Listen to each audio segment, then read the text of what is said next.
Oi pessoal, aqui é o professor Maxwell de História da Arte. Hoje eu vou dar aula para o 8º ano. A nossa aula de hoje, o assunto vai ser o quê? A correção daquela revisão que eu dei para vocês na última aula, tá? A revisão de hoje vai valer também como revisão para a avaliação que vai ser feita agora do segundo bimestre, tá bom? E outra, acrescentei mais 2 perguntas, mas não fique preocupado não. A gente vai fazer essas 2 últimas questões que eu acrescentei aqui juntos, tá bom? Como eu estou falando para todas as turmas, pessoal, estudem, tá? O ano está aí, já chegamos no meio do ano, já vão para o segundo bimestre, tá? Então estudem, se dediquem, tá? Para a gente tirar boas notas, não só na minha matéria, né? Nas minhas matérias, né? Já que eu dou aula de história da arte para vocês. Então estudem, tá? Se dediquem. Tenho certeza aí que os seus responsáveis estão ajudando muito vocês e ajudando a gente também como professor, tá? Como professores, né? Não é só eu como professor. Então, vamos lá. Vamos começar aí a nossa correção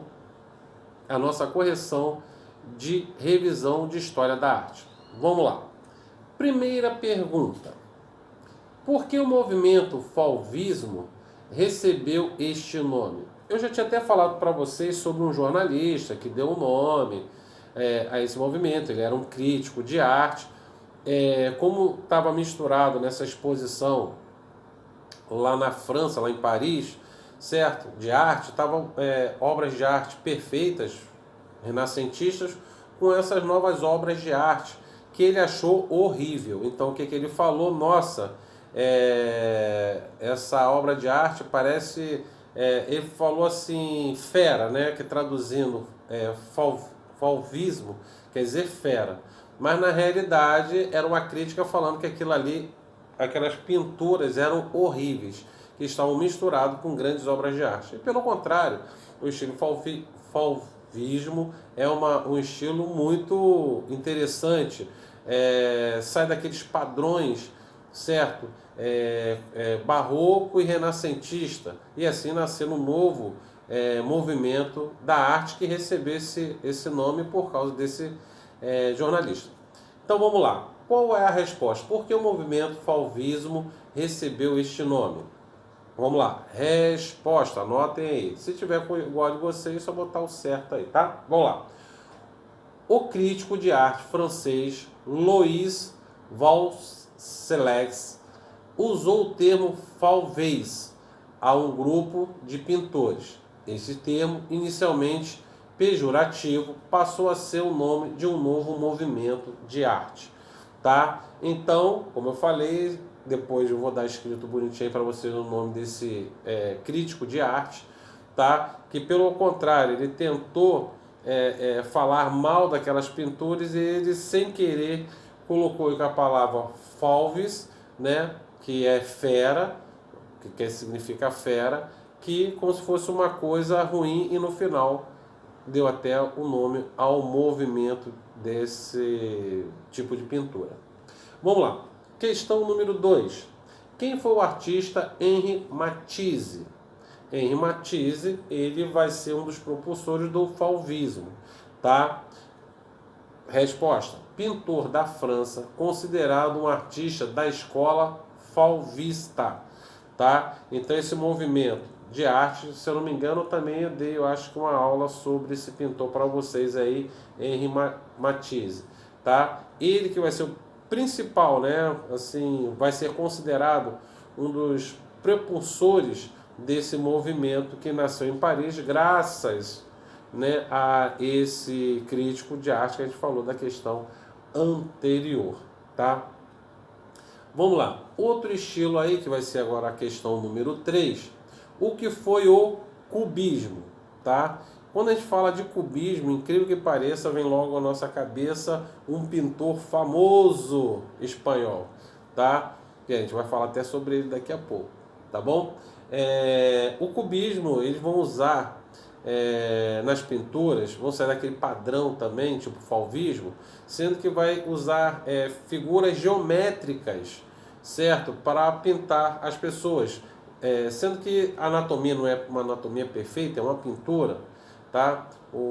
Por exemplo, Ariano Suassuna, o brasileiro escritor, ele, por exemplo, ele sempre criticava, mas esse tipo de pintura é horrível. Não, isso é uma pintura, ele não está retratando uma pessoa, certo? Um ser humano perfeito, ele está fazendo uma pintura.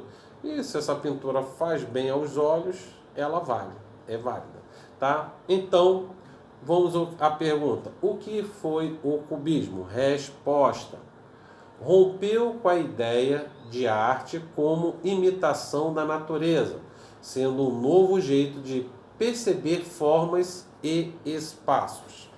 Repetindo a resposta: rompeu com a ideia de arte como imitação da natureza, sendo um novo jeito de perceber formas e espaços. Tá? Esse aí é mais ou menos o que é a ideia de que é a pintura cubismo. Vamos lá, vamos para a quarta pergunta. Essa quarta pergunta eu falei até para vocês, que é a resposta do pintor espanhol. Qual foi o pintor espanhol que representou melhor o cubismo? Cara, não tem assim. Você falou em cubismo, você está falando dele. Pablo Picasso, tá? Foi um dos grandes pintores. Também fizemos aí se eu não me engano, nós fizemos uma aula só sobre Pablo Picasso, até sobre a sua obra, que a gente vai falar daqui a pouco, tá? Que aí já está dando cola aí para outra pergunta, tá? Mas Pablo Picasso, o espanhol, ele realmente foi um pintor que se destacou muito. E não esquecendo que ele se destacou, ele tem vários passagens de estilos que ele vai adotando durante a sua carreira artística de pintor, tá? Mas uma que marcou bastante foi o cubismo, tá bom? Vamos lá. Quinta pergunta: quem pintou o painel Guernica e qual o motivo dessa pintura? Aí, falei dele de novo, Pablo Picasso. Agora, por que Pablo Picasso pintou o mural Guernica? Guernica, na realidade, é o nome da cidade natal de Pablo Picasso. Então, ele vai fazer, através desse painel, uma crítica à Guerra Civil Espanhola, tá? Que Francisco Franco vai tomar o poder na Espanha com a ajuda, tá, internacional de Adolfo Hitler, da Alemanha nazista, e Benito Mussolini, da Itália, tá? Que os aviões nazistas vão bombardear a cidade de Guernica, que é a cidade natal de Pablo Picasso, tá? Então vamos lá. Resposta: primeiro, quem pintou o painel Guernica? Pablo Picasso. E qual o motivo dessa pintura? Fazendo uma crítica à Guerra Civil Espanhola, tá? Através desse painel que ele vai fazer uma crítica, tá? Aquela guerra civil que foi uma coisa muito triste que aconteceu na Espanha antes da Segunda Guerra Mundial, tá? Vai começar em 1936 e vai até 1930, não, começa em 37 e vai até 39, isso aí. A Guerra Civil Espanhola vai de 37 a 39 e em 39 começa a Segunda Guerra Mundial, tá? Vamos lá. Questão número 6. Quem foi o músico John Cage? Tá? Esse aí vai ser o camarada que vai revolucionar a música eletrônica, tá? Na época ele vai pegar, por exemplo, pianos e vai transformar eles em sintetizadores, tá? Depois no futuro esses sintetizadores vão ser aí a revolução da música eletrônica. Hoje, por exemplo, nós temos aí os MC, né? Que trabalham com a tecnologia de, às vezes, o cara consegue fazer um show só ele sozinho. Não precisa de banda, de música, precisa nada. Então, isso tudo, incrível que pareça, vai começar com esse camarada aí, tá? John Cage, tá? Agora eu vou dar a resposta para ficar mais bonitinho para vocês. Quem foi o músico John Cage? Vamos lá. Resposta: criou a primeira peça eletrônica da história. Então ele criou a primeira peça eletrônica, tá? Eu até botei, vou até depois botar aqui. Ele criou a primeira peça, né, de música, coloca aí, criou a primeira peça de música eletrônica da história. Então ele vai criar os sintetizadores, tá? Que vão ser teclados, que ele, conforme você vai tocando, sai aquele somzinho do piano, vai sair o som diferenciado, ele vai diferenciar o som, tá? Ele vai revolucionar a parte de música eletrônica, tá? Vai começar com ele, tá?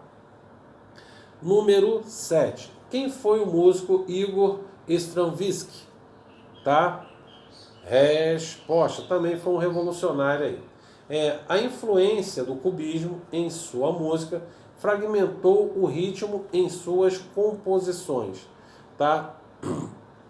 Dentro das músicas de Igor, ele, por exemplo, ele tem tipo paradas, coisas assim, aquelas paradas mais longas, mas ao mesmo tempo rápidas, dentro das composições de suas músicas. Tá? Conta, Cage está criando lá os instrumentos eletrônicos, né? Ele vai inovar no sentido do estilo de música, tá? Que vai ser inspirado nas pinturas cubistas, por exemplo, de Pablo Picasso, tá? Vamos lá, questão número 8. O que é abstracionismo? O que é abstracionismo? O abstrato, eu já conversei com vocês, é aquela obra que pode ser usada linhas, curvas, planos, combinação de cores, na qual ela não tem aquele objetivo de mostrar formas, mas vai criar formas na qual combinação de cores vai fazer bem à vista. Então são chamados esse tipo de obras de arte de abstrata. Tá? Mas vamos à resposta aí. É uma tendência das artes visuais, em que predominam formas, linhas, cores e texturas, tá? Foi mais ou menos o que a gente acabou de conversar aqui e falar, tá? Então vai ser uma obra de arte na qual ela não tem forma, tá? Vai usar vários tipos de formas. Formas que eu quero dizer assim, não vai ter uma forma humana, uma forma de um animal, uma forma de uma flor, tipo, como a gente fala, arte morta, né? Também não vai ser um expressionismo, também não vai ser um renascimento, não vai ser um barroco, vai ser simplesmente uma figura que você vai ter linhas, formas, cores e texturas, sem nenhuma, assim, uma regra, na qual essa combinação toda vai fazer bem a nível visual, e é isso que vai ser chamado de as obras artísticas abstratas, tá? Vamos lá, vamos à questão número 9, essa vocês não têm, tá? Estou passando agora, tá? Eu vou falar um pouco, para cair um pouco também, eu falei muito quando eu dei aula, mas depois eu falei muito pouco dessas artistas, né? Que são as bailarinas nas danças contemporâneas, que vai mudar, tá? Vai contra aquela coisa clássica, tá? Então vamos lá. Primeiro, número 9. Na dança, quem foi Isadora Duncan? Resposta. Rompeu com as regras da dança clássica, recusava usar sapatilhas e dançava com os pés descalços e cabelos soltos.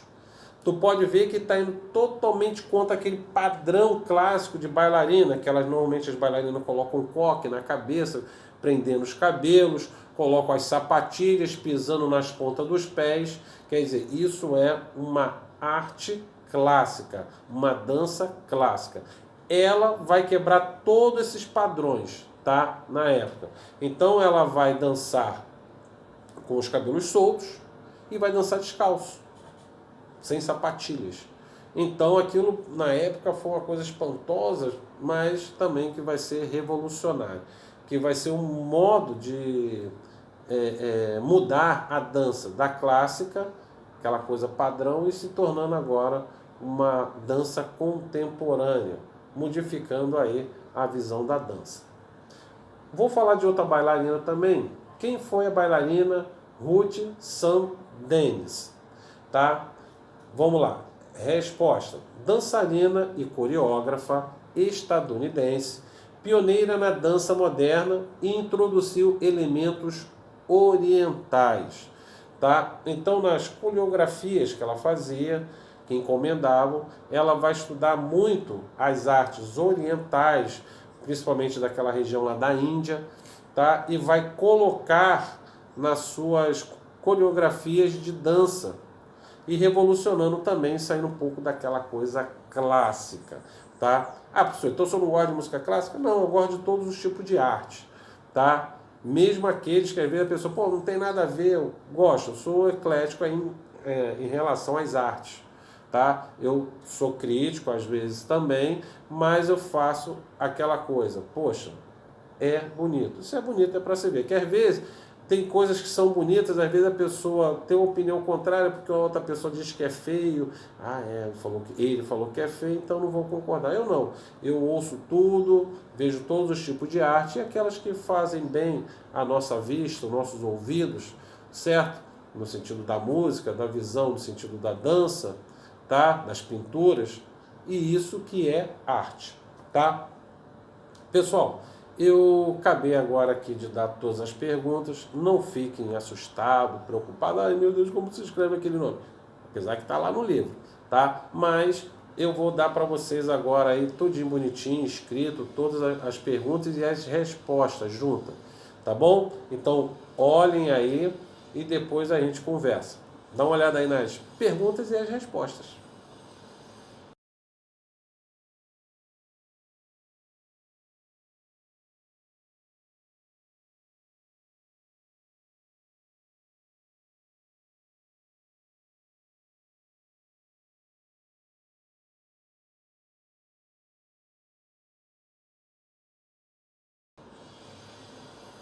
E aí, pessoal? Deu uma olhadinha aí? Viu? Então, gente, essas perguntas é que vai cair lá na nossa avaliação aí do segundo bimestre, tá? Então, pessoal, bons estudos. Não deixe de estudar também, não só a minha matéria, mas a matéria dos outros professores também. Levem a sério, porque logo, logo que a gente retornar às salas de aula, tá? Vocês vão dar continuidade a tudo que a gente está aprendendo aqui em vídeo aula, tá? Então, pessoal, um abraço e até a próxima vídeo aula. Tchau!